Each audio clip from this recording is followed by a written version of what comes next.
สบายดีท่านผู้ชมที่เคารพข้าพเจ้าสมสนุกวรรลาคาลักษ์ขอต้อนรับเข้าสู่การรายงานสภาพอากาศประจำวันที่ 18 กันยายน 2018 จากห้องข่าวกรมอุตุนิยมและอุทกศาสตร์พวกเรามาติดตามสภาพอากาศนำกันเลยโดยเริ่มจากแผนที่รูปภาพดาวเทียมสังเกตเห็นว่ามีเฟื่อที่ให้ฝนปกคลุมอยู่ทั่วทุกภาคของประเทศลาวสมทบกับความกดดันอากาศต่ำปกคลุม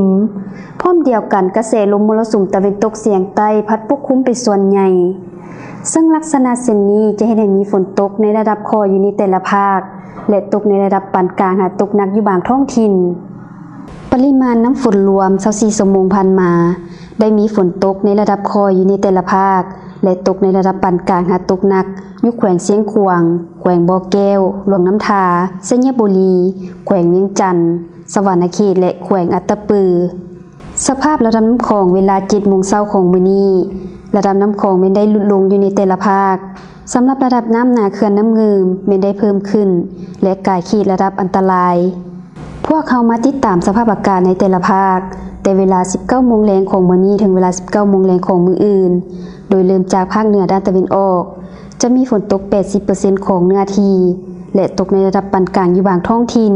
แขวงหัวพันและเสียงขวางอุณหภูมิในระหว่าง 19-30 องศาภาคเหนือด้านตะวันตกจะมีฝนตก 90% ของเนื้อที่และตกในระดับปานกลางหาตกหนักอยู่บางท้องถิ่น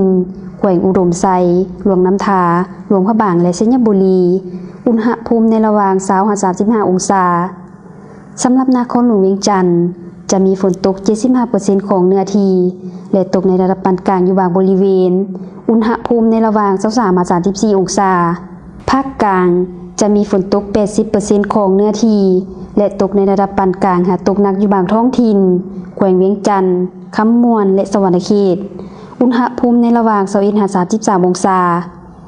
สำหรับแขวงศรีสมบูรณ์จะมีฝนตกในระดับคอยหาปานกลางอยู่บางบริเวณอุณหภูมิในระหว่าง 17-27 องศาภาคใต้จะมีฝนตก 80% ของเนื้อที่และตกในระดับปานกลางหาตกหนักเพราะมีลมพัดแรงอยู่บางท้องถิ่นแขวงสารวันเซกงและอัตตปืออุณหภูมิในระหว่าง 20-32 องศาสำหรับเขตภูเพียงบ่อละเวนจะมีฝนตกในระดับคอยหาปานกลางอยู่บางบริเวณอุณหภูมิในระหว่าง 14-26 องศาพยากรณ์ระดับน้ำคลองสำหรับมื้ออื่นนครหลวงพระบาง 12.30 เมตรนครหลวงเวียงจันทน์ 8.30 เมตรปากสัน 12.2 เซนติเมตรท่าแขก 11.20 เมตรนครไกรสอนพรหมวิหาร 8.78 เมตรและนครปากสี 9.68 เซนติเมตรท่านผู้ชมที่เคารพท่านสามารถติดตามข่าวพยากรณ์อากาศและแจ้งเตือนภัยได้จากกรมอุตุนิยมและอุทกศาสตร์โดยเข้าไปเบิ่งผ่านทาง Facebook หรือ YouTube ของทางการกระทรวงทรัพยากรธรรมชาติและสิ่งแวดล้อม